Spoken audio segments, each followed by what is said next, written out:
la tête haute, comme si de rien n'était. Ce lundi 6 mars, la discrète Muriel Robin est sortie de l'ombre pour assister à l'avant-première du nouveau film de Lisa Azuelo, La Chambre des Merveilles, dans lequel elle joue. Sous le feu des projecteurs malgré elle depuis le grave accident de voiture provoqué par son ami Pierre Palmade le 10 février dernier, l'humoriste a fait face à la presse aux côtés de sa réalisatrice et de sa co-actrice, Alexandra Lamy, au Pathé Vepler, à Paris. Toute de noir vêtue, l'épouse d'Anne Le Nen s'est prêtée au jeu du photocall, montrant sa complicité avec le célèbre duo de cinéma. Adapté du roman de Julien Sandrel, le 10e long-métrage de Lisa Azuelo raconte l'histoire d'un garçon de 12 ans victime d'un terrible accident, et dont la mère va réaliser les vœux les plus chers en attendant qu'il se réveille. En salle le 15 mars prochain, ce drame est l'un des plus attendus de ce début d'année 2023.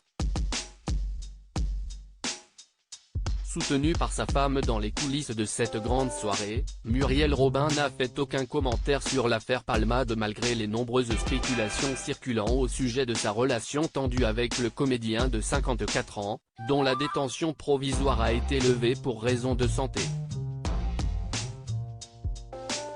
Supérieur à Pierre Palmade, retour sur les femmes de sa vie et cette violente dispute entre Muriel Robin et Pierre Palmade à l'hôpital depuis leur rencontre en 1988 et malgré quelques années passées sans se parler dans les années 2000, Pierre Palmade et Muriel Robin ont toujours été profondément attachés l'un à l'autre. Le considérant comme son fils, l'humoriste de 67 ans a toujours pris soin de son protégé, tentant à de nombreuses reprises de l'éloigner de ses démons. Mais l'accident provoqué par son grand ami en Seine-et-Marne, alors qu'il était sous l'emprise de cocaïne, a particulièrement bouleversé la réalisatrice de I Love You Coiffure.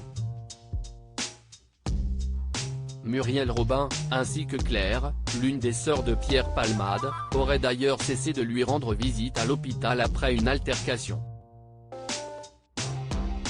Il s'est violemment disputé avec elle 2 jours après l'accident, a ainsi confié un proche du mis en examen dans les colonnes de Voici, le 24 février.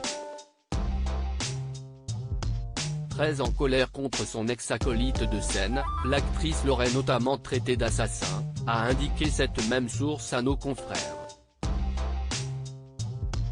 Insupportable, cette réflexion aurait provoqué la fureur du comédien qui aurait demandé à son mentor de quitter sa chambre.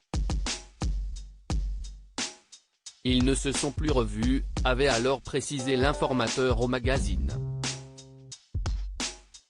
Crédit photo, Marc Lacroix.